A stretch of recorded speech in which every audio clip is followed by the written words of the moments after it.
guys get this? Yeah.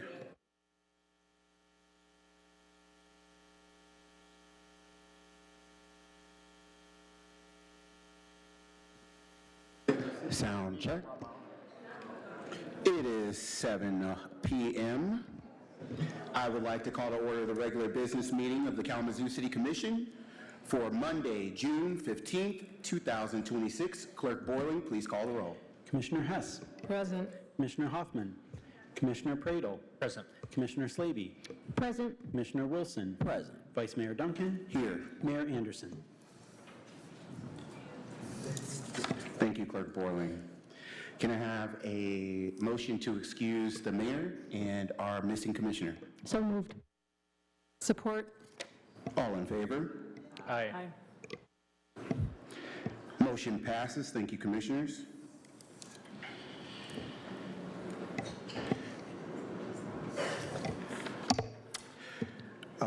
The mayor and our missing commissioner will be excused.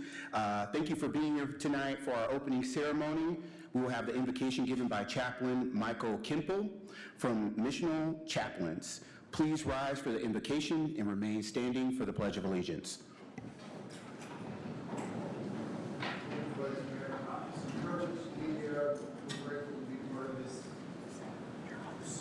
Community? Oh, there's audio is on. No, I really count it a great privilege to be invited to be here. We have a diverse community, and it's wonderful how many different ways people choose to live their lives, philosophy, and so forth. I've been asked to do this, so I do it in the tradition of my faith as a follower of Jesus. So with that being said, I would love to pray. Lord God, I thank you for this commission. I thank you for the wisdom that you've granted each and every man and woman on this commission. Lord, I pray that you would lead and guide all the proceedings tonight. There are topics that must be discussed, things that people have concern about. We live in a wonderful community, and I'm so thankful for those who stand in the way of lawlessness. I thank you that Chief Boyson is here for representing the Kalamazoo Department of Public Safety. I thank you for each and every person that's going to be in this room and listening to these proceedings. Lord, please bless them. Please keep them. Please let them know that they will know who we are by the way we love one another. In Christ Jesus I pray. Amen. Allegiance to the flag of the United States of America and to the republic for which it stands, one nation, under God, indivisible, with liberty and justice for all.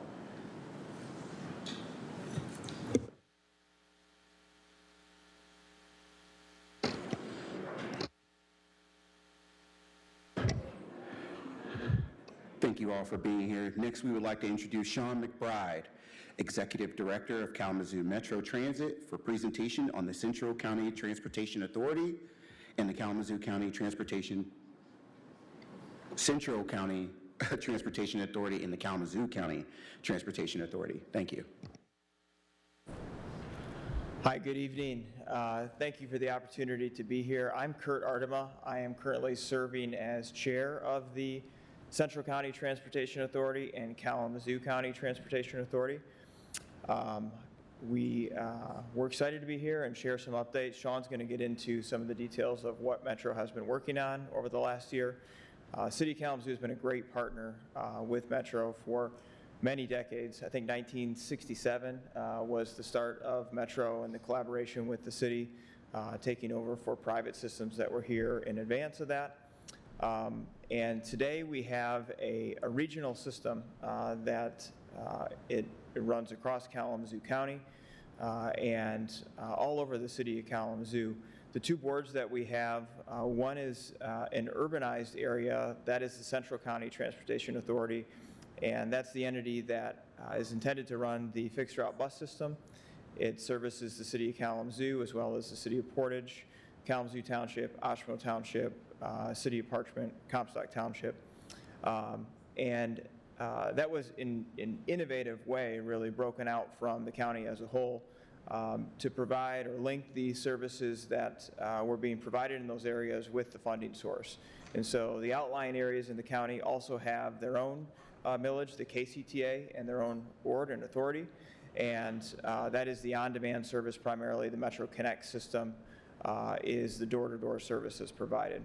The two boards work together jointly, and we have representation from around the county. There's 3 of us from the city of Kalamazoo, myself, Greg Rosine, who's here in the audience tonight, and then Gary Lee McCormick, who has been with serving transportation for probably close to 30 years now, I believe, as a member of the former City of Kalamazoo Transportation Authority Board, and now with our Central County Transportation Authority.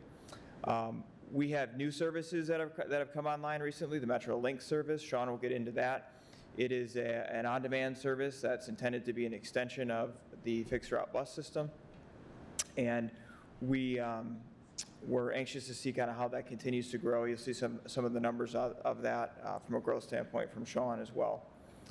We have really a charge of providing mobility options for everybody in the Kalamazoo region as best as possible, trying to close gaps so people can get to work, get to school, wherever they need to be, and medical appointments, all sorts of uses for the system.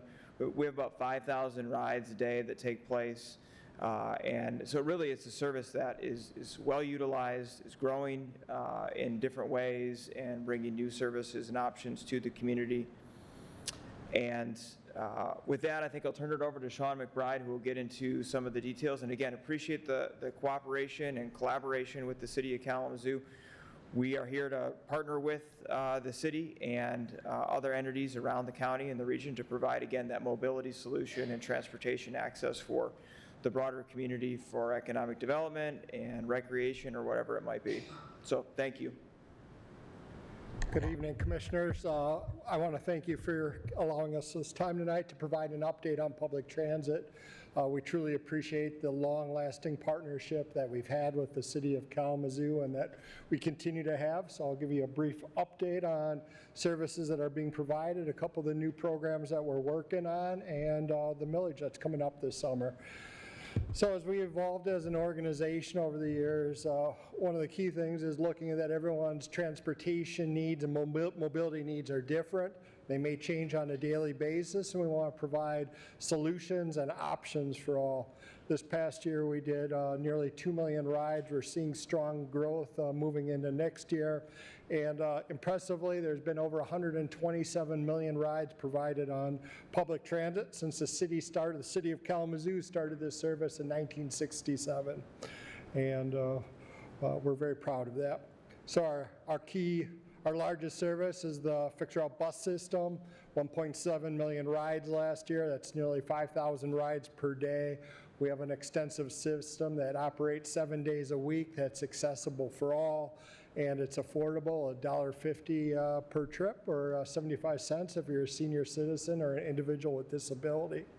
And we operate out of a hub and spoke system, so most of our routes are generated out of the transportation center at 15 minutes after the hour, and radiate out from there. Our highest ridership routes are the key corridors that head south, east and west, Gull Road, West Main, and Westnage. And on Westnage, for example, we did about 230,000 trips last year. One program that we're exceptionally proud of, and we're proud of our partnership and leadership from the City of Kalamazoo, is the Youth Mobility Program. This was started in 2019, and it started just out of conversations with the Foundation for Excellence of there's a need to connect youth to getting around the community for a variety of reasons. So that's how the program was born. It's funded by the Foundation for Excellence through the City of Kalamazoo. And since inception, we have over 310,000 rides provided to youth, and we're proud with your partnership to grow the program. We're growing the program to 635 passes being passed out next year to not only Kalamazoo Public Schools, but also Kalamazoo Prep Academy, which will be a new partner currently. And our partnership's not complete without the involvement of KidNet. They really are working directly with the youth and helping educate them and about how to use public transit and navigate it wisely and be just good customers of public transit now and into the future.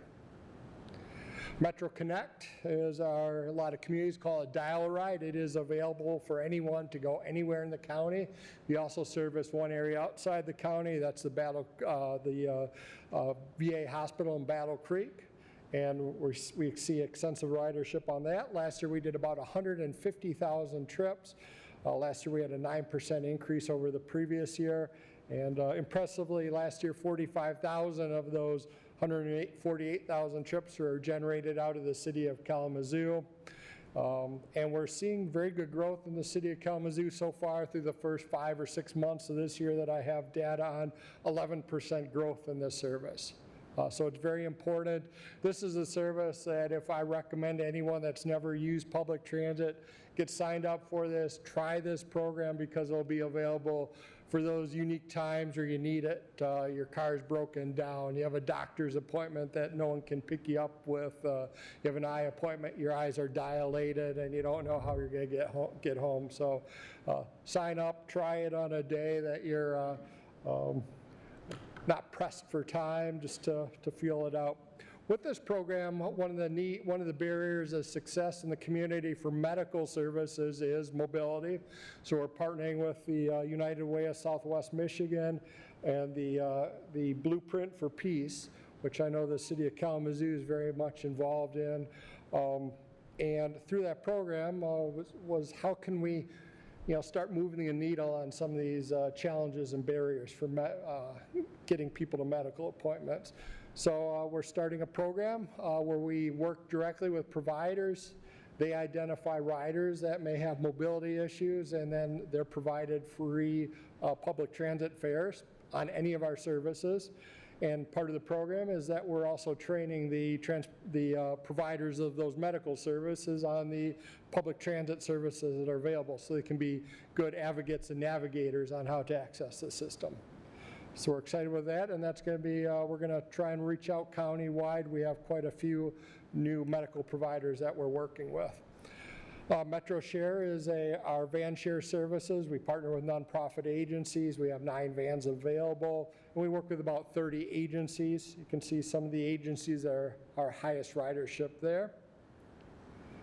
And then our newest service, which was started in April of 2024, is Metro Link.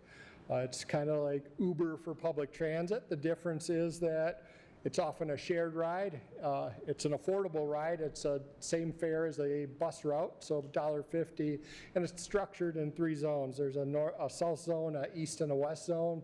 Kind of works its way around the city of Kalamazoo, and there's 2 ways it works. It either connects you to the fixed route bus system, so you have access to the whole system, kind of a first mile, last mile service is what it's called.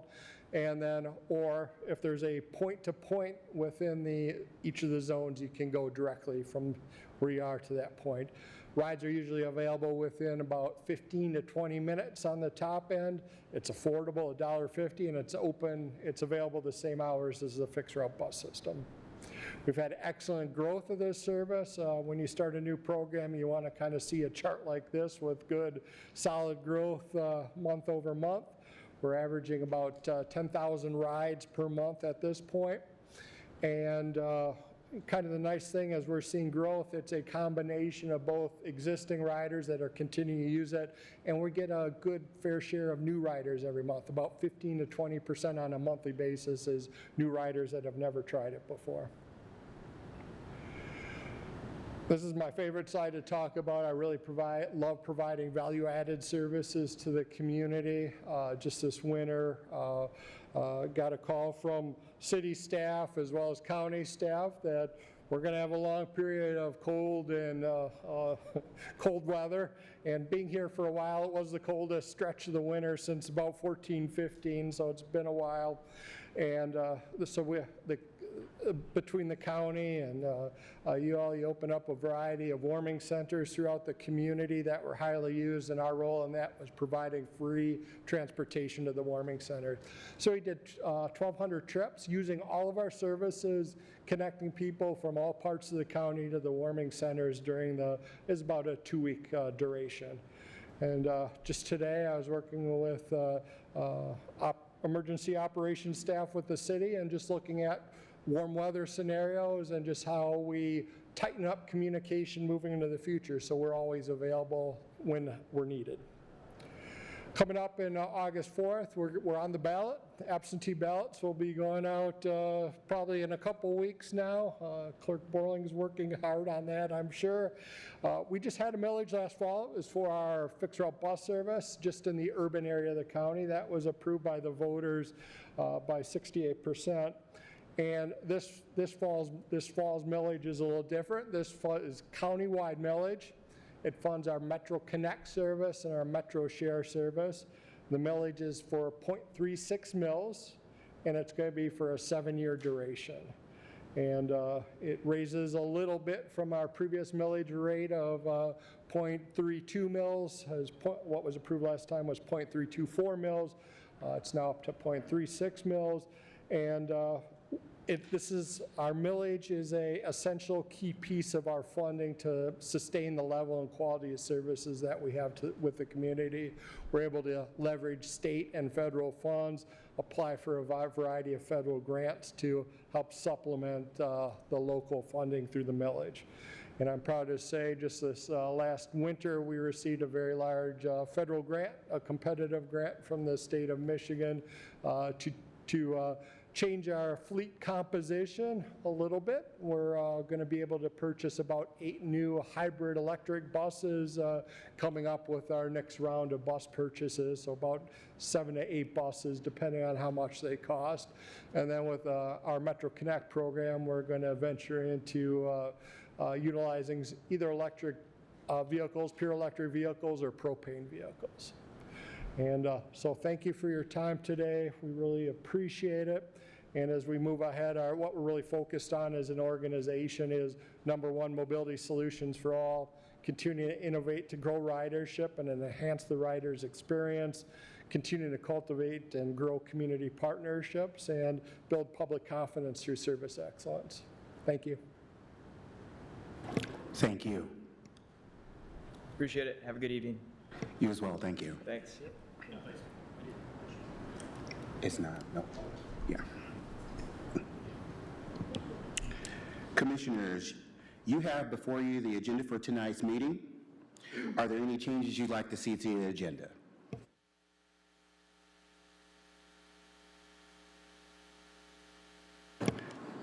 Seeing none, next are communications.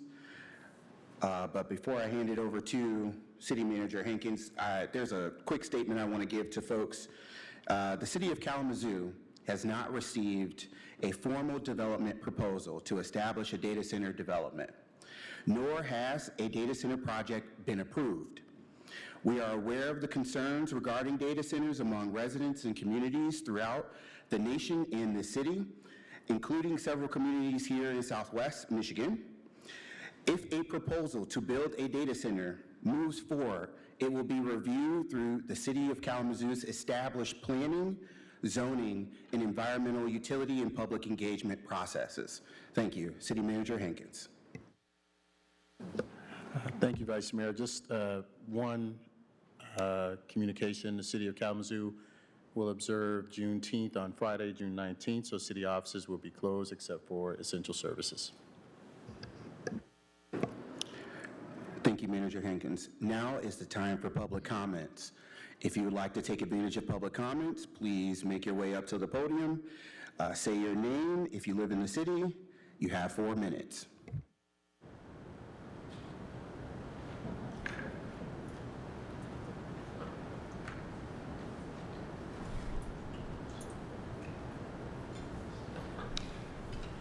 Good afternoon. My name is Ray Sweeney. I'm a resident of the city. I'd like to patch together a number of issues. First, on Monday, April 27, we had a windstorm that brought down several trees in our neighborhood. It left several other trees damaged, still standing, but endangering nearby structures.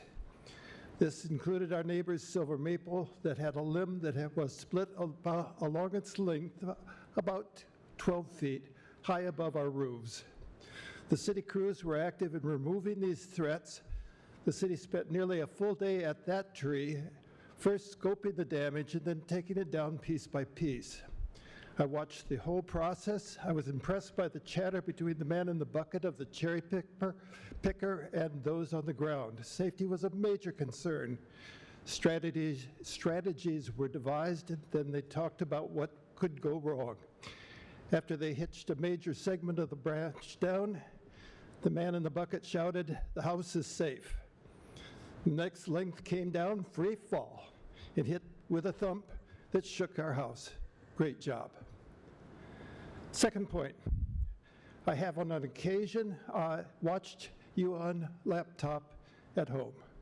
It has never been easy establishing a connection to the live stream.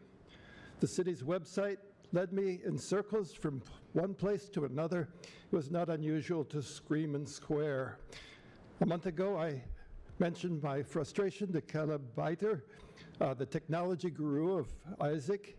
He told me he never uses the city website to establish a connection. He opens Facebook and then searches for the city commission. Since I don't have Facebook, I assumed that I would have to locate the live stream from the city's website. Not any longer. I'll be watching from home as Ann Sweeney on her Facebook account. The goal for you should include improving the website. Not everyone can get advised by Caleb when they have trouble navigating the city's website. Caleb is behind me if you have questions. All right, third point, I embrace the city's plans to establish a network of streets allowing two-way traffic. I note that the Academy Street is blocked and has been blocked for a long time as it approaches Stadium from the Kalamazoo College campus. That increases the volume of travel on Lovell, which feeds the campus via northbound Monroe. I'm not sure when the city plans to replace the culvert at Arcadia Creek, but please do it before Lovell becomes two-way. Please reopen Academy Street for all the reasons networks make sense. Fourth point, be diligent in striping the pavement, especially when we are all trying to keep up with the switch over to the network of streets. In the dark with wet pavement is anything goes, demolition derby. So thanks so much for your attention. Thank you. Next resident to the podium, please.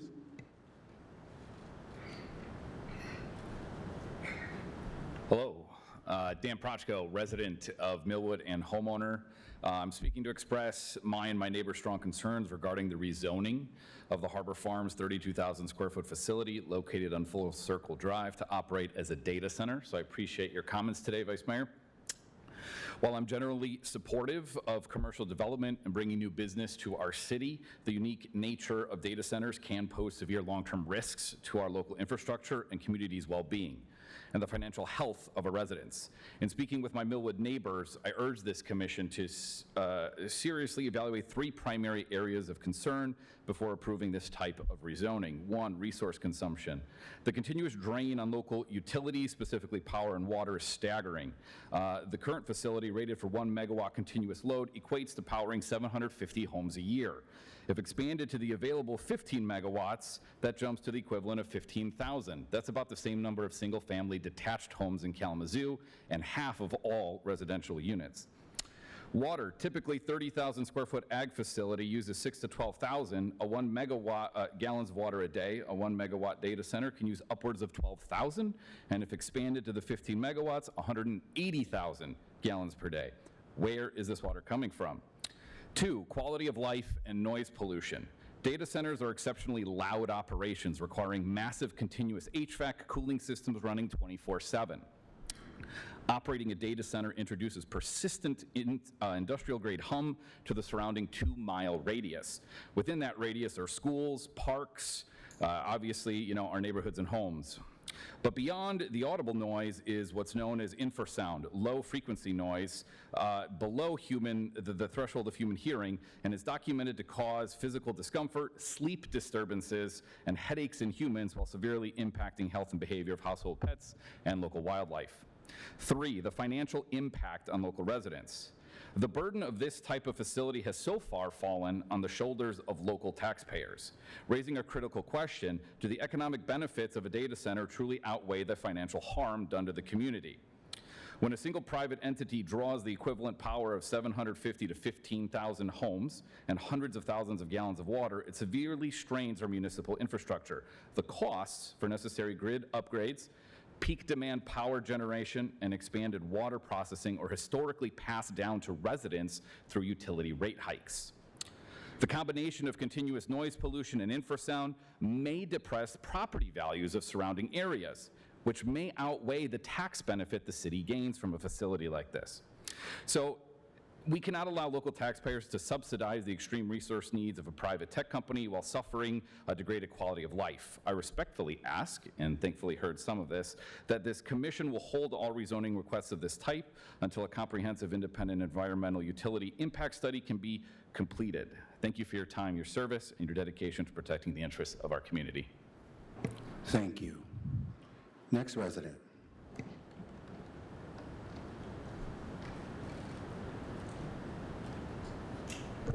Sorry, I'm a little short. My name is Amanda. I'm a lifelong resident of Kalamazoo. Looking at you guys up here, I'm very grateful that we have the opportunity to have public comment like this. It's important that you understand that we have 4 Superfund sites in this city already. The site that's proposed for this data center is a half a mile from the closest resident. It's 1.1 mile to Millwood Middle. You guys know where that is, right? Yeah? Okay. So it's hard for me to understand the bait and switch that's happening. And I say bait and switch because, yes, this was a marijuana growing facility. It's already outfitted with a lot of these things, but when you change that over into a data center, are you aware that those super conduits are baked in PFAS and then submerged in dielectric fluids? No? Okay. So I've spoken with a lot of residents here, and I think we all know that we voted for you to be our voice.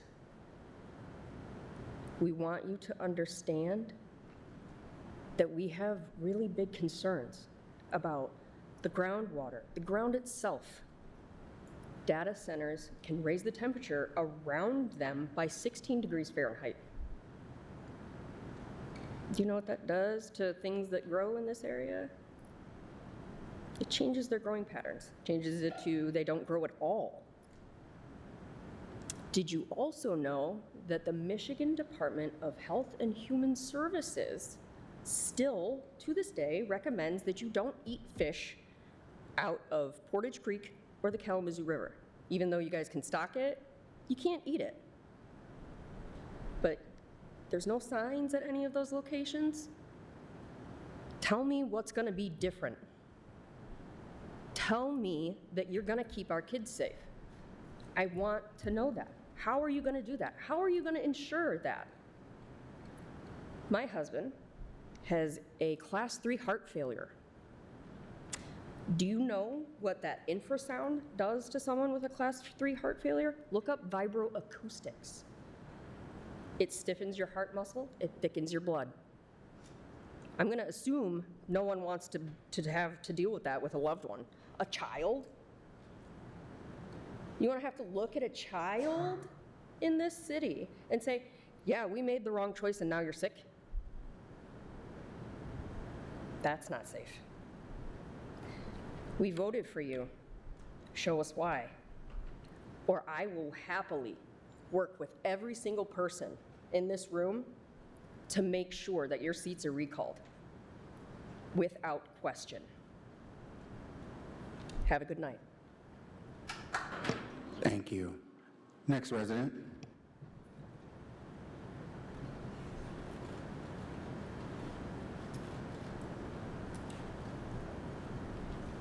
I'm Thelma. I'm a city resident, lifelong resident. I'm Jeffrey Fry, city lifelong resident.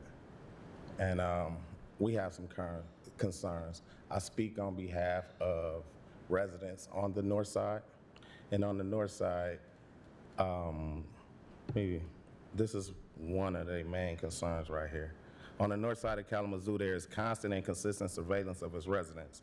In April, a flock camera was removed and replaced with a 24-hour manned surveillance camera placed on the city property, equipped with blue swirling lights that are nonstop flashing through bedroom windows in every direction, directly and menacing. Voice commands that are loitering if decided to take a late night stroll. These things is on next door to houses, which is disturbing because there are police lights all through the houses. There's cameras and there's also recordings that they can get on the mic, and they was on the mic for 5 in the morning one night. And it's concerned because it's kids that stay in these houses. These kids have to go to school, and then we don't know if these cameras is looking through the windows. It got kids frightened. These is not supposed to be in neighborhoods. This is supposed to be downtown or in where there are restaurants or things like this. It's other ways to fight gun violence. You don't put cameras next to people's houses to actually sit there and put the police lights in their houses flashing all night when people have to work, people have to go to school, and all these things. We have talked to the chief of police, they don't care, because it's not their family. This is these families that don't deserve to be punished. They don't deserve to be punished. They go to work, they go to school and all that. So if somebody pulled up and put the police lights in your house 24/7, when they come outside, when they go in, you already got flock cameras. You already got all these surveillances. You got drones. What do you need to put a camera upside people's houses for? And it's not just a camera. These is flashing lights. These are things that you see in supermarkets, at Myers.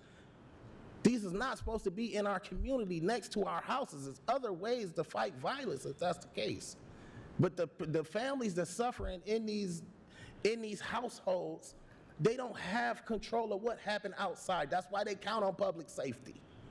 So they shouldn't be punished by being in a house when somebody is just flashing lights all in their house and they got to explain to their kids. I don't know what to say to them, my nieces now. They can't even have no friends over. Perception is everything. I'm not letting my child go over there. Look at that police camera right there, just flashing lights all night. So yes, it's a big concern. Some kids having seizures because of these lights. Do you think they care? No, because it's not in their community.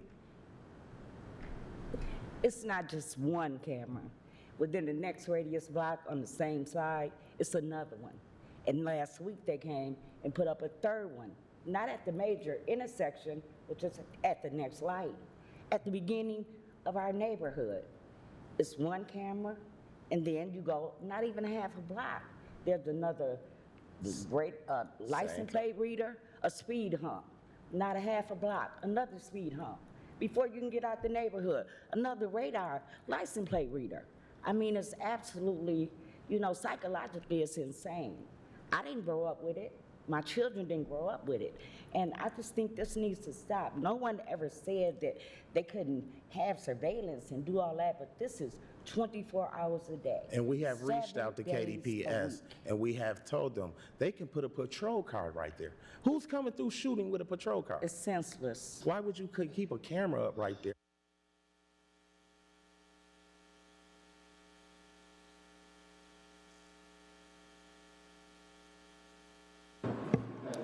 Thank you. Next resident, please. Hi, I'm Kay.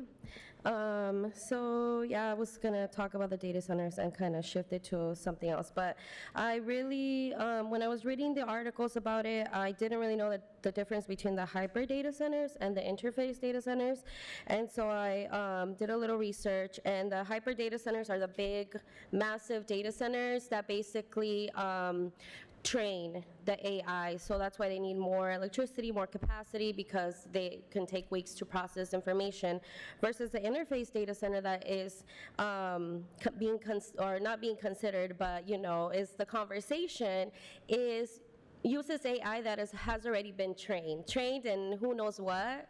And so, there's not really any like oversight with the access to this information. It's really concerning, especially with this high-end violence with ICE and getting $70 billion more dollars. And people are already experiencing this violence. I just had another friend that was detained by ICE over the weekend, and like I really feel numb. I feel angry that $70 billion are being prioritized for a domestic war. I mean, how much money is that for ICE, for cops, for deputized agents in cities and communities and terrorizing communities and destabilizing communities? So I definitely, from that angle, I really oppose data centers, AI, mass surveillance, because the truth is that we are not in this is a crisis. I mean, if the house was burning down before, the house has burnt down with this administration, and it's time to see this for what it is. He's unhinged. He's going to do whatever he can to continue to disenfranchise communities and put more money into mass surveillance to make things easier for crime reduction. All this crime reduction without resources is a farce. We see with the flock cameras, they're boasting that vehicle thefts are down, violent crimes are down, and then we have this press release by the YWCA regarding the alarming rates of escalating intimate partner violence, including over 200% increase in assaults, including strangulation. And the attacks are closely correlated to increased risk of eventual domestic homicide. As we see this increase, right, we see the real need here is stable housing, is resources, is equitable distribution of resources, people not most of the community here being renters, and all of these issues that really are not being addressed. And as we see this administration not prioritizing this, we see a city too. I think back to the ARPA funds. I think back to where those funds were supposed to go as an emergency, right? Back then in 2020, the common thing was the emergency of the pandemic, and now we're coming here saying this is an emergency now. This mass surveillance is not good for communities. What we need to do is focus on housing, focus on resources, focus on setting a foundation for people, as Trump is snatching people's safety nets from under to fund genocide, to fund war, to fund global wars and domestic wars. And so this city really needs to, and this county, I say, because this is going to affect the county, this is going to affect the communities, right? It's going to have an impact because these little data centers need to be close to urban places so they can have access to networks, so they can transmit information faster. And that is so dangerous for a community communities that are being Thank you.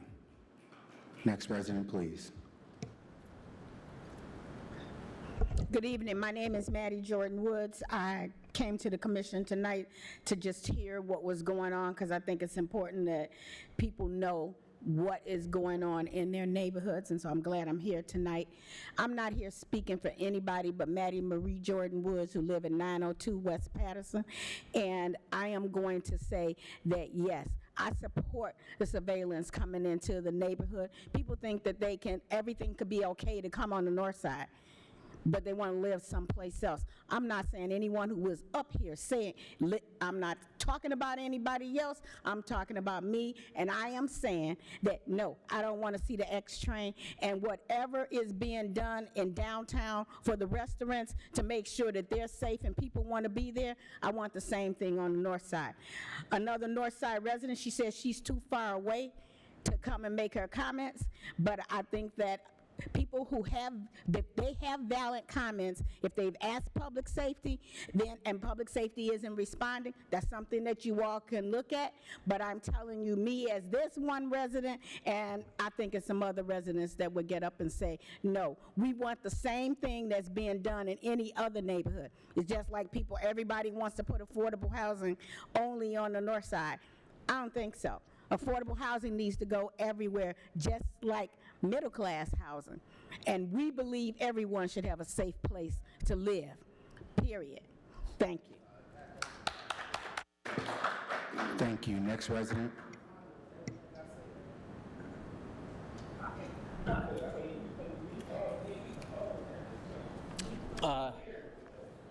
Hello, good evening. My name is David Knutson. I'm a lead software engineer at Streamline Healthcare Solutions. It's a software company that used to have more staff in town than we do now.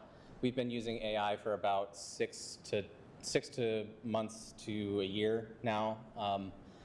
From my position as a lead on the team that I run that does software development, we've only really seen like 10% improvement in productivity.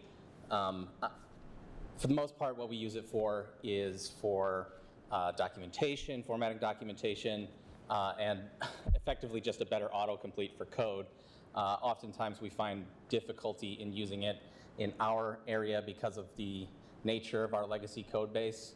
I came up here to talk about not only my experience as a software developer in charge of a team that uses AI to do software coding, but also as an artist. I'm a lighting designer. I am also a board member of Queer Theater Kalamazoo. I'm their treasurer. The AI situation right now is one where I believe that it's a speculative bubble. I think the way it's marketed by these different AI companies is it's intended to be a sort of panacea to solve all our problems, but it really doesn't work that way. It's been used to effectively steal from creatives and artists nationally. None of these artists where their art was scraped from the website really had good informed consent that was happening. Places like DeviantArt from Archive of Our Own, where a lot of creative writing was stolen. The generative AI that all these companies have been pushing is poisoned water that's been fed back to us. And that's how I feel about it. For this data center, physically, I think that we are capable of handling it, this community. I've seen that it doesn't necessarily take, that this inference data center isn't going to pull groundwater to cool it, that it's going to be able to use AC cooling. 15 megawatts is 1,500 homes, as my friend back there said, which is a lot. It's a lot of homes, but it's in the grand scheme of things, we generate something like 7 gigawatts or 70 gigawatts of power. So it's an order of magnitude difference. But all of that said, I have deep ethical concerns with AI generally. I think the AI is a speculative bubble that's going to collapse at some point. And if any history has shown us, when speculative bubbles like that collapse, it's not places like us in the Rust Belt, flyover states, that end up richer for that. So that's all. Thank you. Thank you. Next resident. Hi, everyone. Again, my name is Tina, and I live on Lake Street. I live in that lovely floodplain area of Kalamazoo, the south side of town. And I've been coming here for 8 years trying to get this flooding issue addressed. And you got to leave our last natural green space alone, Lake Stockbridge John, for it helps us with flooding.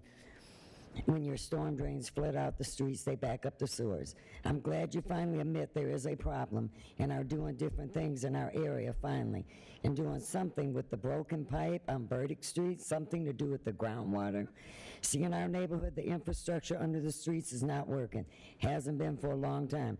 The question is, are you doing this finally for the residents that live in my neighborhood, or for a developer who wants to build in a floodplain area? See, we have been ignored for 8 years, so it's hard to trust and believe me to trust the city of Kalamazoo. For we have learned You only care about the money train, and you have never listened really to the residents. You normally do what you want, plan it and dump it in our neighborhoods, especially in the poorer neighborhoods. So it makes it really hard to trust city leaders. I'm sorry. Well, it's becoming time for fireworks again, and the city of Kalamazoo puts out a post of the rules of fireworks, the do's and the don'ts. And one of them rules is you can't shoot fireworks off in a city park. Upjohn Park is a city-owned park. They shoot them off all night, late into the evening. They shoot off fireworks in the park, big fireworks. We watch ambers drop on the grass where KVCC's grass is on the side by Lake Street. Last year, they set the dumpster on fire. Year before, they set the dumpster and they set the grass on fire 3 times. There's no water to put the fire out. You call the police and you get, ma'am, they can shoot off fireworks till 11:45. There's nothing we can do. But again, it's illegal to shoot them off in a city-owned park. There are so many cars going in and out of that park, you think it's drug deals going on because they trash the park, they leave fireworks all over the place, and then they leave. And you need to bring back public call-ins so every resident can have a voice in the city of Kalamazoo, not just the ones that can make it here, because there's some people that just can't make it here, and everybody needs to have their voice heard. And are you really going to let them build a data center in Kalamazoo by a middle school? Do you know how noisy they are? Do you know how bad for the environment is? And I know the city. If I know the city like I know the city from being here for 8 years, you probably will, because Kalamazoo is all about money. Kalamazoo doesn't listen to the residents or the safety of the residents. To build a data center in a neighborhood by a school, think about this. Think about it this way. Would you want a data center by any of your homes? Data centers are very noisy. They help pollute the air. And we already know GP, the city plant, traffic calming projects that makes lights timing so bad that cars sit idled at every light in town, sit backed up for blocks. Data centers use a lot of water, use a lot of chemicals to the water and the land and the air that we breathe, and helps destroy and confuse wildlife. We really have enough problems in Kalamazoo. Please don't add any more. Crime is out of control, shootings are out of control, and running red lights are out of control. Flooding is out of control on the south side, and all we want is dry streets. Homeless is happening more and more because rent prices are so high, people can't afford to live. And all you do is waste your money in the rich man's playground downtown. That's the most important thing for the city of Kalamazoo, is the rich man's playground. Thank you. Thank you. Next resident, please.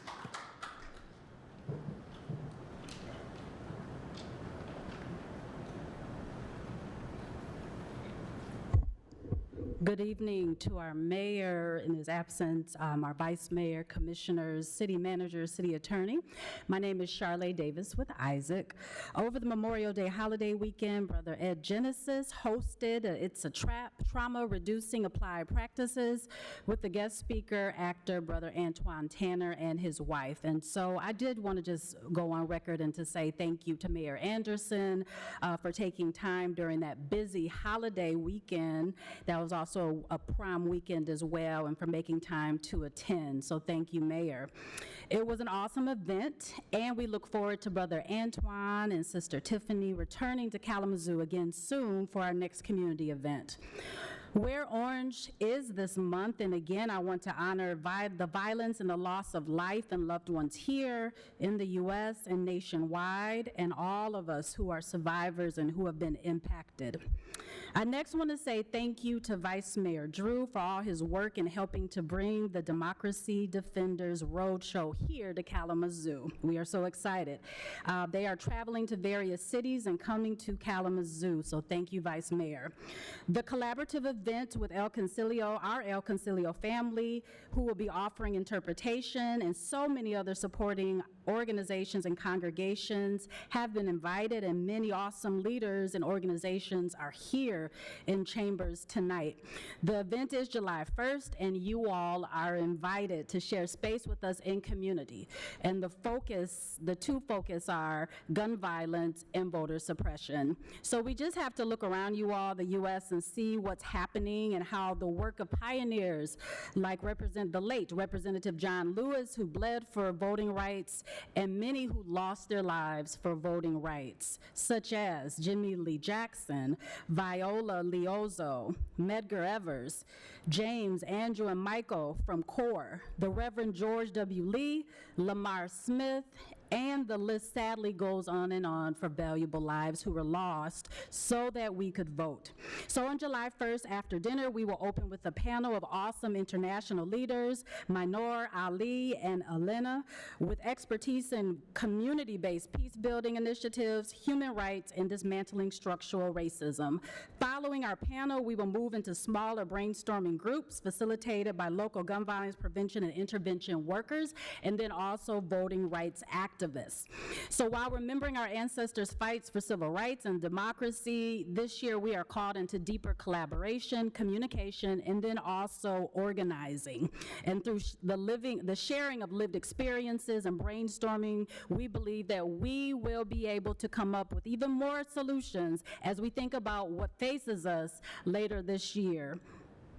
I want to say also that I appreciate the statement that was read, so thank you all so very much. If this comes to you, I would just ask that you use a lens of environmental racism when looking at this, people over profits, the physical health of community, anti-racist lens, and then the risk of unintended consequences. Of course, I'm talking about the data centers. And then we ask, like you already said, that you all please keep us posted. Thank you for allowing community members to have a voice in this process. And we look forward to seeing you all July 1st. Thank you. Thank you. Next resident, please.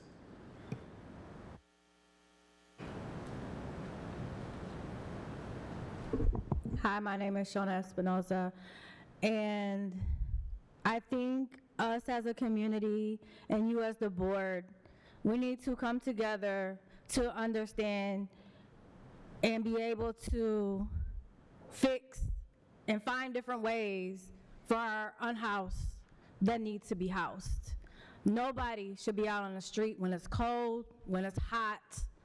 Like, that's not okay. It's not only just adults out there, there's children out there.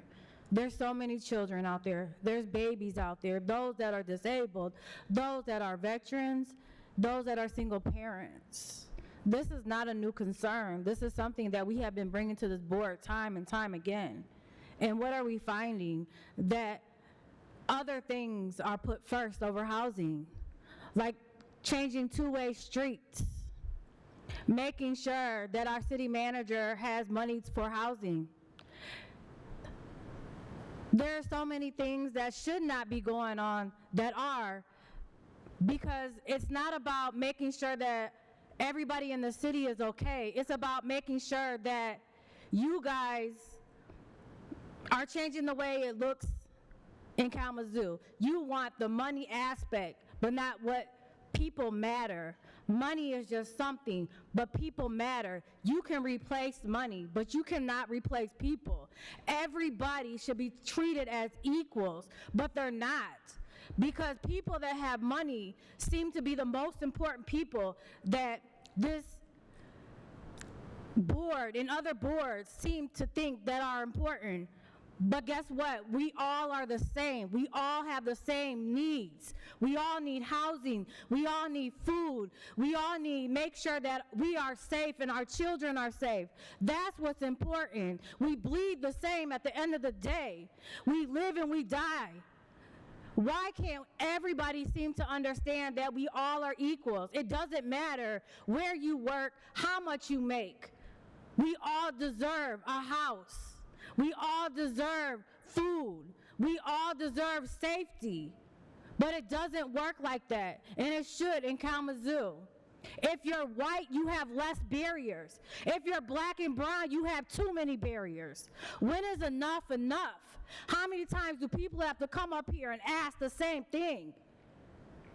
We all deserve a place to live, food on our table, resources that are accessible and able to be reached. But it's all a big confusion when you're trying to go through the housing system. It's bullshit. You cannot navigate through it. You get tired. You don't get communicated back. You get told the same thing, even by those that sit in these seats. Reach out here, reach out there, and guess what? They're telling you to come to this board or talk to the mayor. And it's a big runaround, which is not fair. Nobody deserves to live out on the street. It's too cold or too hot. There's too many things out there that are causing harm. Everybody deserves the same thing in life in different perspectives. Do better, because I'm really tired of coming up to this damn board expressing my concerns. Do better. Do better in so many different ways. Or guess what? We will vote your asses out. Thank you. Next resident, please.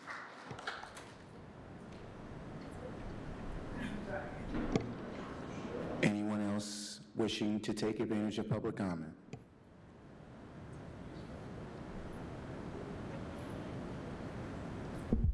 Hi, my name's Maya. I am a resident of the city. I am also here because the cannabis producer Harbor Farms wants to sell their industrial property on Full Circle Drive to be used as an AI data center. If and when the time comes, I really hope that you will use the power that you have to prevent this from happening. I believe that AI and the machinery that supports it have no place in our community, and I actually bet that all of you believe that too. While I was putting this together, I was trying to play devil's advocate and look up, like, why are AI data centers good for local communities? The Google AI was very excited to tell me that they are great, but wouldn't you know, that wasn't really backed up by any real sources. What little I could corroborate were economic benefits, like more jobs and tax revenue, but between rising utility costs and the tax breaks that data centers often get, even those benefits are speculative at best. And we all know that there are things that are more important than money. The costs of AI data centers are not speculative. Anyone who understands AI understands that it poses high near-term risks to the world and the people who live in it. And I'm also willing to bet that it goes against each of your individual moral compasses. Commissioner Hess, you believe in spreading joy to your community. AI data centers spread air pollution, noise pollution, high electricity and water costs, and utility shortages, which are the opposite of joy. Commissioner Wilson, you believe that every family in Kalamazoo deserves an equal opportunity to thrive. People who live closer to an AI data center have lower quality of life because of air and noise pollution. Commissioner Pradel, you are passionate about children and literacy, and so am I. AI is terrible for literacy, and its environmental impact will leave this community's children living in a worse world. Commissioner Hoffman, who is not here, is committed to serving the underserved. AI exacerbates inequality in our systems, our access to resources, and in the physical communities around data centers. Commissioner Slaby, you believe in building strong connections with neighborhoods. Neighborhoods across America are in open revolt against their city leadership because of the negative impacts of AI data centers. Vice Mayor Duncan, I think you're probably already on my side, so I'm not going to come for you. Mayor Anderson, who is not here, has invested a long career in this city, and so have many of you. Don't prioritize this money-making scheme over the people you've promised to work for. It is not our fault that Harbor Farms entered an oversaturated industry, and it is not your responsibility to bail them out. It is your responsibility to take a stand against AI data centers and AI surveillance in Kalamazoo. Do not let this happen. Do not take this genie out of the bottle. Say no to this data center and every single one after it. Thank you. Thank you. Next resident, please. I only need 10 seconds, right? I spoke earlier. My name is Jeffrey Fry. I spoke earlier on behalf of the residents of the North Side. But it's different. Sir, I'm sorry. You only get one time to speak in public comment. But I just wanted to show y'all a visual. And when you're next to somebody's house,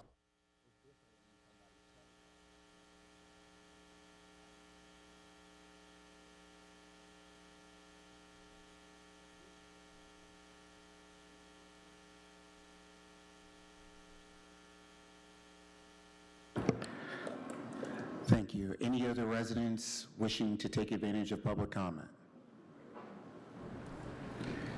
Seeing none, next is the consent agenda. City Manager Hankins. Oh, sir, are you looking to make a comment? Okay, sorry.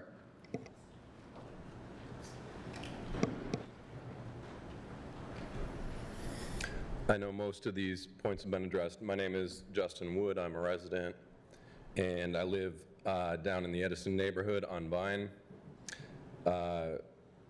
Like many have pointed out, data centers are certainly a waste of, I think, a lot of our time. They don't provide anything meaningful, and I think anybody, if I may, Vice Mayor Duncan, the statement that you made at the opening of this regarding data centers is, I guess, much to the point that the already existing processes, permit processes, land use processes, environmental impact studies, all of those things in the background are the issue. They aren't a sideline, they aren't a dodge, they are the responsibility of each of you to make sure exists and continues to exist in a way that does protect the interests and desires of our citizens. And some of those citizens are homeless. I've, for the last few weeks, been working to serve the homeless community on Fridays, feeding them in a location downtown. And I've seen firsthand the suffering, and I've seen the demographic makeup of that population. And one of the things I will say is that they are, frankly, hard workers. They work harder to stand and be available during the time that that food is served with no choice of theirs. They work harder to carry what they can through that line. Probably best exemplified if anyone wants to look up what happened at the recent longest breakfast table clearing out in 20 minutes as people said, yoink, let's go, I'm hungry. People are starving in our community. I watched somebody get through that line trying to carry 3 people's worth of meals because their loved ones who weren't physically able to be there. When most of the proteins had run out, they were grateful for the pat of butter I could put on a cheap piece of bread for them. And the thin baby that sat on some man's lap while he tried to work through a small amount of his own meal and take care of that child happened less than a couple miles from where I live. And meanwhile, there are 2 pieces of property on my block that are in the Kalamazoo City Land Bank holdings that are perfectly eligible properties for small home development, again, with possible changes in a few background rules for the benefit of the citizens. But those land bank spaces are sitting next to rental properties where those residents are not eligible to use them for so much as a garden. They could buy them, I guess, at some market price that no one will ever pay because it wasn't worth the tax payment for the people that owned them before.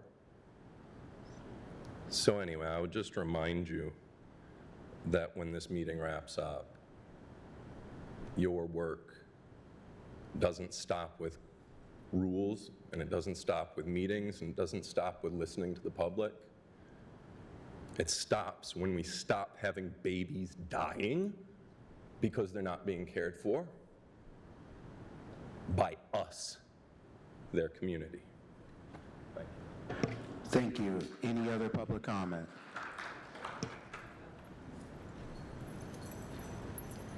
Hi there, my name is Delaney. I'm a resident of Millwood neighborhood, and sorry, y'all, this is my first time doing this, so bear with my nervousness. I came to speak against the proposed, and I know y'all said it wasn't like an actual proposal, but the Harbor Farms data center thing.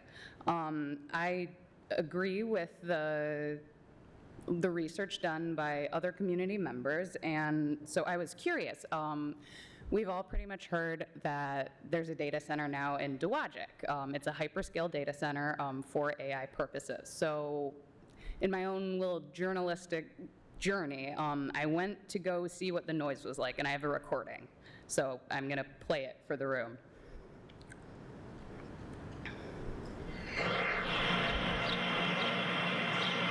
and this was not like right up next to it. It was a few. So obviously, I don't want that type of noise pollution 24/7 in my neighborhood. I live like less than a mile away from the Harbor Farms weed factory, so I just came here to plead with you guys. Please think of the residents as you're seeing proposals. Thank you so much for your time. I appreciate it. Thank you. Any other public comment? Going once?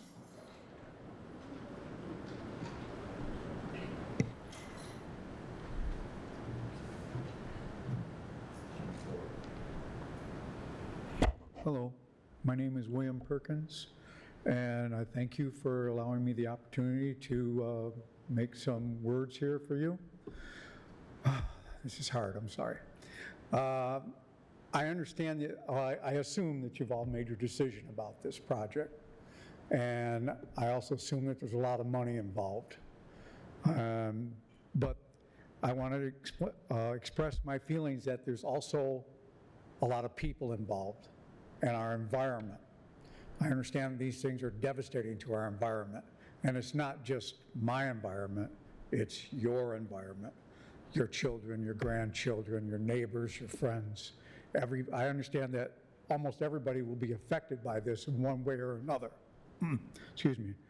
I hope that it's not bad if you choose to do this, but I have a very bad feeling that it will be. Down the road, this will hurt us better than help us. So I hope that you all make the right decision for the benefit of everyone in our community, including yourselves. Thank you. Thank you, sir.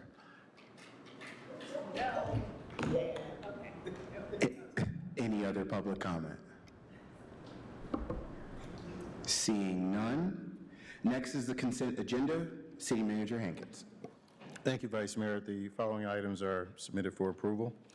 Item G1, approval of a contract extension with Fishbeck and for Brownfield Redevelopment Consulting Services, bid reference number 91843-004.2.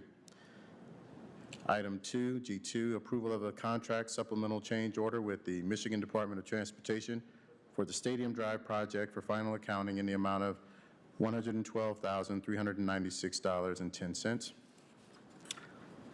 Item G3, approval of a contract with Davie Resource Group, Inc. for 2026 tree planting in the amount of $112,759.70. G4, approval of a contract supplemental and change order with R.W. Lepine for the galvanized water pipe project at City Hall in the amount of $150,322. G5, approval of a sole source agreement with MJM America for professional and technical engineering services in the amount of $168,042.24. G6, approval of a one-year license renewal for Darktrace cybersecurity software from SHI International through the MyDeal Cooperative Purchase Program in the amount of $169,169.75. G7, approval of a contract supplemental and change order with Tetra Tech, Inc. for the water treatment plant number 39 chlorine upgrades project in the amount of $71,500 for a total contract amount of $193,500. G8, approval of a contract with Division 7 Building Contractors for the roof replacement of Section 4 of the administration facility at 415 East Stockridge Avenue in the amount of $216,390. G9, approval of a professional services agreement with Elite Companies for construction management services of Phase 1, 1A, and Phase 2 renovation of Arcadia Creek Festival Place in the amount of $562,500. G10, adoption of a resolution approving amendments to the fiscal year 2026 budget. G11, adoption of a resolution authorizing the community development manager as the city's official representative and certifying officer for U.S. Department of Housing and Urban Development grant documentation through June 30th, 2027, the remainder of the 2026 HUD program year. Item G12, adoption of a resolution establishing Zone 32 NEZ District at 825 Porter Street and 810 North Pitcher Street in the North Side neighborhood. G13, adoption of a resolution approving the Act 381 Brownfield Plan for the Zone 32 Phase 2 project located at 825 Porter and 810 North Pitcher Street. G14, approval of a Housing Development Fund loan in the amount of $350,000 to Zone 32 Phase 2 LLC for gap financing to construct affordable housing units as part of Phase 2 of the Zone 32 apartment project. G15, approval of the Third Amendment to the Subrecipient Agreement with the Local Initiatives Support Corporation for rental rehabilitation to extend the time frame for project completion. And G16, approval of the mayor's appointments and reappointments to the following boards and commissions. The reappointment of Lucas Middleton to the Economic Development Corporation and Brownfield Redevelopment Authority for a term expiring on March 31st, 2032. The reappointment of Michael Gurno to the Economic Development Cooperation and Brownfield Redevelopment Authority for a term expiring on March 31st, 2032. The appointment of Mark Dunham to the Historic District Commission for a term expiring on January 1st, 2029. The appointment of Elijah Ish to the Historic District Commission for a term expiring on January 1st, 2028. The reappointment of James Johnson to the Historic District Commission for a term expiring on January 1st, 2029. And the reappointment of Christy Brisack to the Historic District Commission for a term expiring on January 1st, 2029. Commissioners, the requested action is a motion to approve 1 through 16 and authorize the city manager to sign all related documents on behalf of the city. Is there a motion? So moved. Support. Clerk Borland, please call the roll. Commissioner Pradle? Yes. Commissioner Slaby? Yes. Commissioner Wilson? Yes. Vice Mayor Duncan? Yes. Commissioner Hess? Yes. Thank you, Commissioners. Items on the consent agenda are approved. Now we are at the regular agenda. City Manager Hankins. Thank you, Vice Mayor. H1, approval of a contract with SWT Excavating, Inc. Fiscal year 2026 non-copper service line replacements in the amount of $4,135,936.10. Thank you. Is there a staff report on this item? There is not, but we are available for questions. Thank you. Any questions for staff, Commissioners? Seeing none, are there any questions from the audience at this time? Time for public comment on regular agenda item 1. Seeing none, item H1, please, I make a motion Yeah, thank you. to approve and authorize the city manager to sign all related documents. Support. Clerk Borland, please call the roll. Commissioner Pradle? Yes. Commissioner Slaby? Yes. Commissioner Wilson? Yes. Vice Mayor Duncan? Yes. Commissioner Hess? Yes. Thank you, Commissioners. The motion passes. Next agenda item is H2, City Manager Hankins. Thank you, Vice Mayor. Approval of an 18-month contract extension with Waste Management for the loading, transport, and disposal of biosolids in the amount of $20,892,000.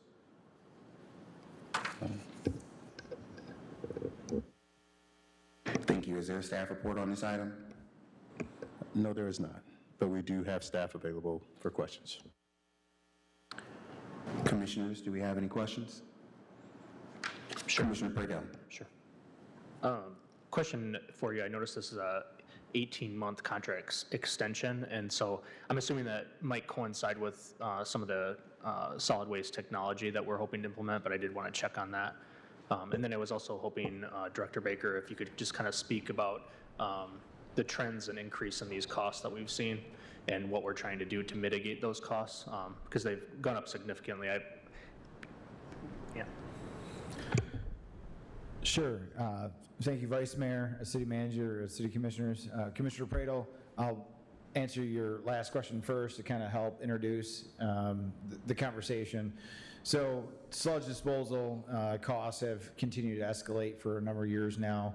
If we go back to prices before 2018, we were paying somewhere around $4.5 million per year. You see the contract in front of you today. It's actually a year and a half, so it's the rest of half of this year and then all of 2027 for $20 million. So certainly a tremendous increase from where we've been. We've seen these increases over a number of years. Staff have been working for 3 years now on a Kalamazoo sustainable biosolids alternative. So we've gone through extensive engineering, research, and product evaluations to kind of locate the next best process for Kalamazoo, considering multiple factors, including environmental concerns about odors, air quality, cost, kind of a whole matrix, cross-section of items to look at and focus on. That work culminated in the City Commissioning approving a design contract for technology. That design is underway right now with anticipation that we will be ready to bid that work out around February to March of 2027. So we're around 7 to 8 months away from being able to bid that project out. That project would anticipate about a 3-year construction trajectory to get up and running, and then would be operational sometime between 2030 and 2031.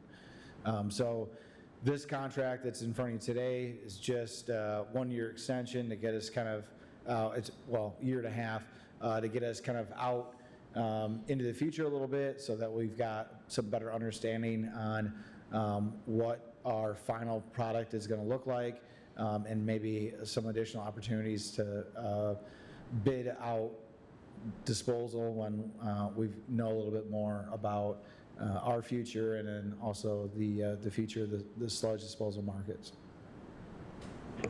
Given the nature of the length of the construction project and before we'll actually be able to send it out to bidding, do you have any concerns about like further rate or expense increase volatility in the coming years? Is there any benefit to potentially looking at longer or further multi-year contract, or in your view is this a better approach, just kind of better understand what our timelines look like and what our needs are as we get closer to that project?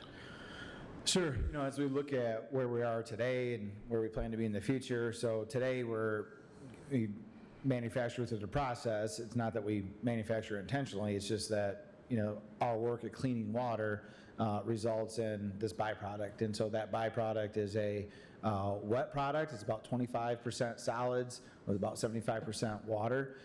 Through the construction project that we plan to embark upon under the Kalamazoo Sustainable Biosolids Alternative, we'll be transitioning to a dry product. So we'll be going from about a 25% cake solid product to about a 75 to 80% cake solid product. So that change or that variation from that wet product where we are today to that future dry product is going to kind of put us in a different market for sludge disposal. So this bid in front of us right now, this contract extension, is really just kind of a bridge to get us to a future state where we can confidently bid out where we know we're going to be. And part of that is that construction timing. So we don't have any bids in place to build that project yet. We're not going to bid that out until probably February, March of 2027. So we want to get out into the future a little bit more so we have some better understanding of that construction timeline and some better understanding on what some of those final outputs are going to look like from dryness and some of those other factors. Cool, thank you.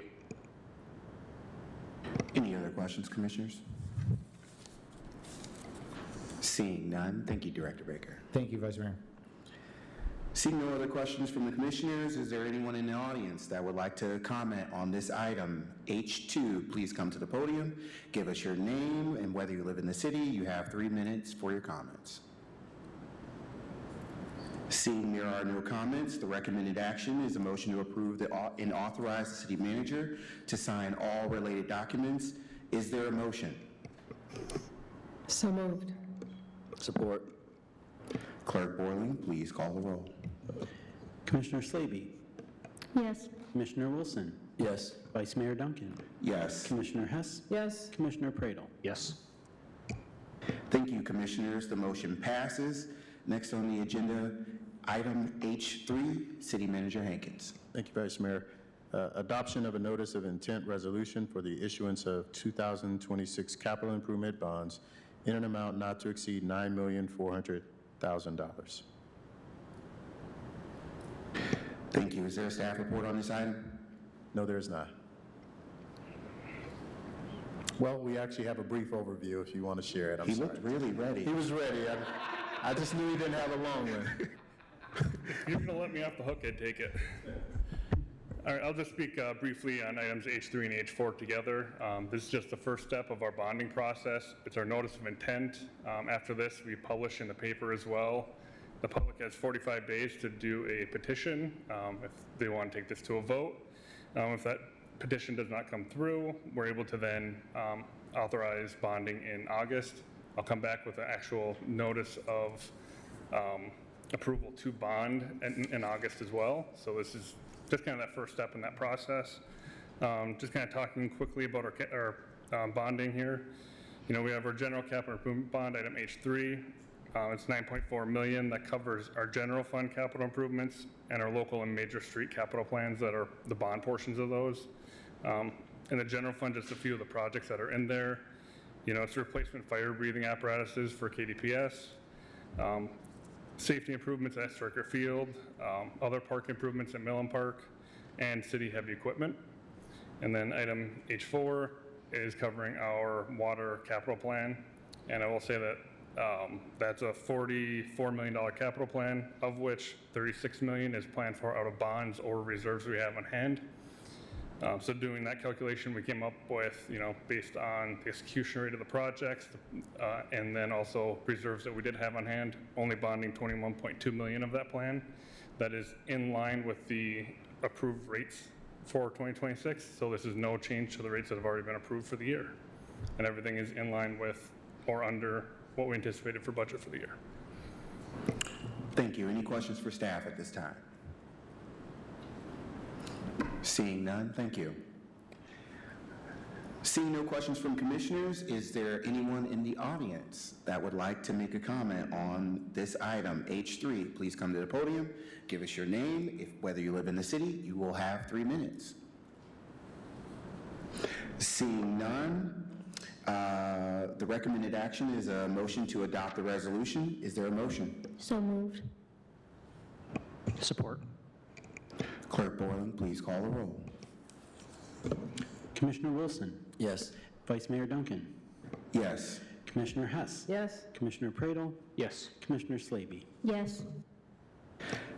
Thank you, Commissioners. The motion passes. Next agenda item is H4. City Manager Hankins. Thank you, Vice Mayor.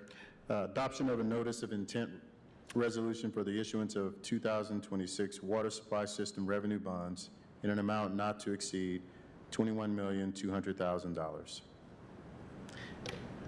Thank you, Manager Hankins. As we heard from city staff, this is in connection to the previous item. Do we need another presentation? Thank you. Any questions from commissioners concerning this item? Seeing none. Any questions in the audience? If there are, please come to the podium, give your name, whether you live in the city, and you will have 3 minutes. Thank you. Do I have a motion to approve? So moved. Support. Clerk Borling, please call the roll. Vice Mayor Duncan? Yes. Commissioner Hess? Yes. Commissioner Pradel? Yes. Commissioner Slaby? Yes. Commissioner Wilson? Yes. Thank you, Commissioners. The motion passes.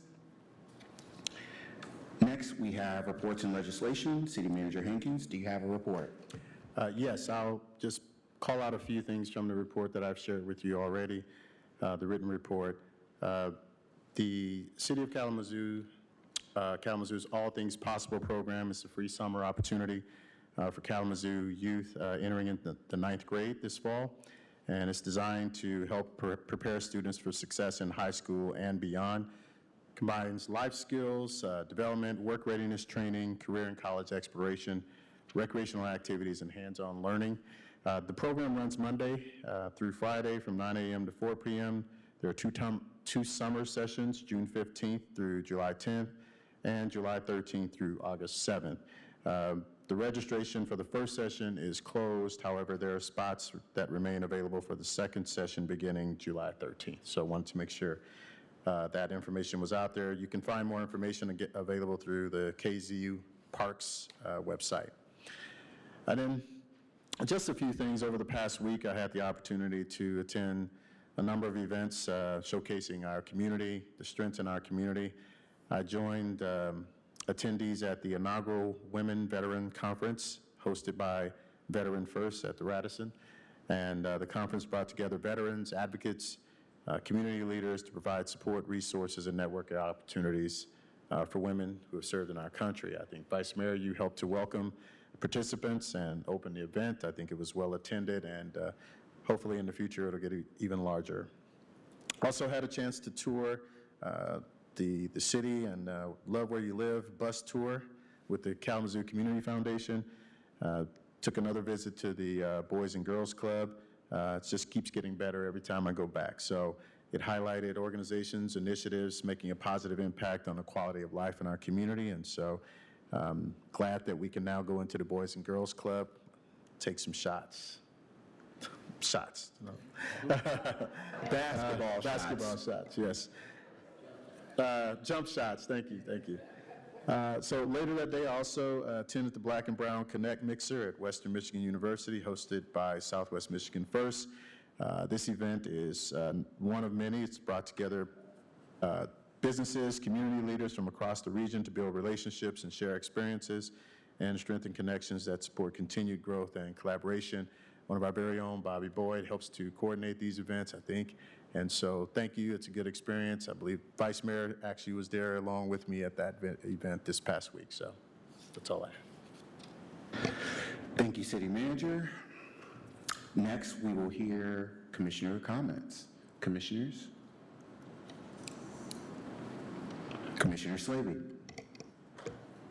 Really, the last 2 weeks have been jam-packed. I really love to be at Pride all day. I think it was our largest outpouring of support that we've had there. So saw fellow commissioners and vice mayor there. I would say that I'd love to see the city have a table next time. I didn't really notice them be present, and I know the county was there.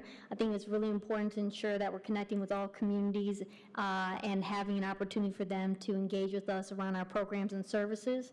So maybe something we can add to the list for next year. I don't know if we've done that previous times, but I just couldn't recall seeing them last week, that day. The other thing was this past Saturday, I got to really enjoy my time at Bronson Park. We had Michigan Nurses Association and National Nurses United come together to put on a Red Alert rally.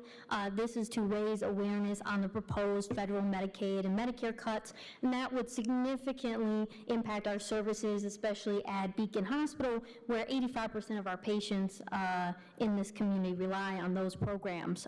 So it was a great time to connect with nurses and other medical practitioners who's bringing this to our attention and continue to advocate it at the state and national level to do something about it. Also love that we celebrated the 75th anniversary recently of the KIA. I know Commissioner Hess and I were there with State Representative Julie Rogers, and we also had an awesome art fair all at the same time. So lots of things going on. One thing that I just wanted to raise, because I know a lot of our people in the community have brought this to our attention, and I just want to echo their concerns around the idea that, you know, we've had a wonderful opportunity to have this Arcadia Festival site for so many years as a space where we can gather as a community, not just during festivals, but every single day throughout the year, and, you know, recently, within the last year, we fenced it off, and the idea was we had to do some soil testing and other things as part of the larger development. I know that it's been an issue with some of the mainstay festivals that we have in the area to find a place to call home while we're in this construction phase. So we've accommodated some of them to be able to come back momentarily, but for me that raises the question, which it has done amongst the community members, why we have it fenced off in the first place if really we're not doing anything. It looks like the soil testing has wrapped up, and if we're able to take the fences down for these festivals, we can keep the fences down until we engage the rest of the construction phase. So I really hope that city staff can take a look into this and figure out what we can do, because I think this is really important to ensure that we're sending the right message to the community that this will continue to be a space where anyone and everyone can gather no matter what. And I also look forward to seeing a better transformed space that is welcoming and allows anyone to belong in that space. So I'll continue to look forward to having this conversation with everyone. Thank you. Thank you, Commissioner Slaby. Any other commissioners? Commissioner Hess. Sure. Thank you, Vice Mayor. Again, like Commissioner Slaby said, it's been a crazy 2 weeks since our last meeting. So much has gone on. Let's see. So I was able to be at Kalamazoo Foundation to present a proclamation from the city to Dr. Kathy Katari. If you know Kathy, she's amazing. She had a career of great significance here in Kalamazoo. She is a pioneer of Cradle Kalamazoo, whose work has been instrumental in addressing the Black infant mortality rate here in our city and our county. And in her retirement, we proclaimed her greatness and her transformative ability. So we're really grateful to Dr. Katari. Following then, we had a Jumpstart Weekend, which included Pride, the KIA, Art on the Mall, and the Doodah Parade. A lot of working together from a lot of different groups, and it's a great start to the summer. We welcomed a lot of people from around the country to Kalamazoo. And so I'd like to give a big shout out to Director Baker and his crew, and being able to address flooding in Bronson Park on a moment's notice with our new Vector truck. I mean, so we voted, I don't know when we voted for that, a few months ago. It's pretty new. And the Vector truck rolled up into Bronson Park and opened up that storm drain, and it was really wonderful. And I'm really grateful to that crew that showed up and helped Art Fair be successful. And then Thursday night, June 11th, at Kalamazoo College at the Arcus Center for Social Justice Leadership. Our Public Safety Department partnered with Arcus Center for Social Justice Leadership and was host to a new film that has won awards around the world, and in my humble opinion, should win Oscars. This is a documentary that was the brainchild of Kalamazoo College alum Michael Sunan, class of '92, and he was actually in town to do the commencement speech at K College this weekend. But he brought 3 of the primaries that were in that film actually from LA, from the Watts. The name of the film is Nothing to See Here, Watts. Please look up the trailer, it's on YouTube. Look up the trailer and imagine it as a 2-hour documentary. No one in that room moved. It was standing room only, and it was powerful. When they were addressing this issue of gun violence in Watts and unnecessary deaths. We had the talk back and questions and answers on both sides. What was very clear to me, though, was their affirmation of what's going on the other side of the country regarding gun violence, that we are doing good things with our public safety and with our gun violence workers and community violence folks, that we're doing many of the same things that they're doing to get that success rate from so many deaths down to 0. And we won't be successful until there are zero in this community. So we will continue to work on that. And we're really grateful to Michael for sharing his talents, but coming from Kalamazoo College, going out to LA, seeing a problem, addressing it, and then making a difference around the world with his ideas. So Nothing to See Here, Watts is a great film, and I would encourage you to look it up. We were able to open many facilities, like Manager Hankins mentioned, the Boys and Girls Clubs. A beautiful facility will affect young lives in Kalamazoo for years to come. There are over, it can serve, it has a capacity of over 100 youth at one time, but it can serve over 100 youth a day during the summer and in after-school programs. And I'm really grateful to the staff and all the folks at Boys and Girls Clubs who are giving their lives to the youth of Kalamazoo. Also opened the KNHS homes on Ada Street. Kalamazoo Neighborhood Housing has 9 new homeownership opportunities on Simpson and Ada Streets on the north side. That includes 5 newly constructed homes and 4 rehabilitations, and all will be sold to KNHS clients on a shared equity model. And so no project like that to make things affordable for folks is done without collaboration from the state, from federal government, from city government. So city and county also put into that project, as well as our Foundation for Excellence from the city. So I'm really grateful for our folks at the city being a part of that. Then on Friday, the Kalamazoo Community Courtyard had the ribbon cutting. The YWCA and the county housing and partners, including the city, had 19 units of housing development designed to support survivors of human trafficking and domestic violence. Again, this is collaboration, getting the work done. We get the work done. We are asked up here to do the work, but we are a hub. We are a collaborator. We work to get the work done. And then with an exclamation point on collaboration. This Friday and Saturday, I was blessed to be able to serve at the dental clinic at Wing Stadium, the free dental clinic from 6 a.m. It went from 6 a.m. to 6 p.m. on Friday and Saturday and served over 800 people with free dental care, from cleanings to endodontics to fillings to oral surgery, and that people got their smiles back. This was in Kalamazoo, but it attracted people from out of state, from farther north in the state. So this is a once every 2-year event, and Kalamazoo had it this year, and Kalamazoo showed up as volunteers, as dentists. I'd like to thank Dr. Kate Nelson for being the head dentist from Kalamazoo, for all of these folks. It was moving. And when we think about visiting the dentist, it's not ever a pleasant experience, but everyone there had gratitude.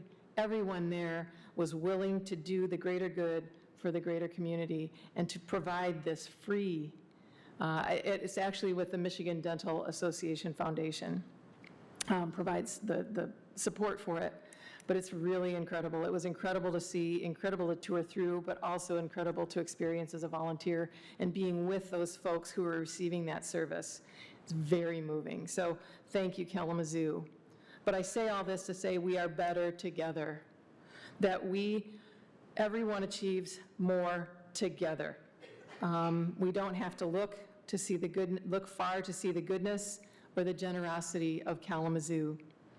Our big little city is punching above its weight in terms of what we do and what we're doing. Are we perfect? No, we are not perfect. But we are a yes and city. Yes, we see this. Yes, we are aware of this, and we listen, and we work on it together. Thank you. Thank you. Commissioner Prado. Sure. Thank you, Vice Mayor. I'm going to put my Parks and Rec liaison hat on here because this is a great time of year in the city of Kalamazoo. So Lunchtime Live is back, effective last Friday. So on Fridays in Bronson Park from 11:30 to 1, there's lots of food trucks and music, games for folks to come down and enjoy if you get a chance on Fridays throughout the summer. Also, I know this week is slightly cooler than it was last week and will likely be in the future, but we have the kick pool. It's back open. It opened June 3rd and is open through August 9th. In addition, we have two recently renovated parks that have splash pads in Floret Street Park and Lacrone Park splash pad. We've got Woods Lake Beach and like I mentioned, the kick pool. If you were not aware, Verberg Park is going through a pretty major renovation right now at 669 Gull Road. So they are getting a bicycle pump track. I don't know if you know what a bicycle pump track is. I had to look it up, figure it out, but it's super cool. My kids are excited about it now. It's basically a looping circuit around the park, and it has paved rollers or bumps, and then banked turns. So basically what you do is you don't have to pedal your bike. You just like lift up and down your body, and it builds momentum as you're going around the track. So super cool thing. It's the first one in the city of Kalamazoo. That park is getting a new playground, a pavilion, and a new kayak launch. And that's just one of the parks that we have that we're working on among other projects going on as well.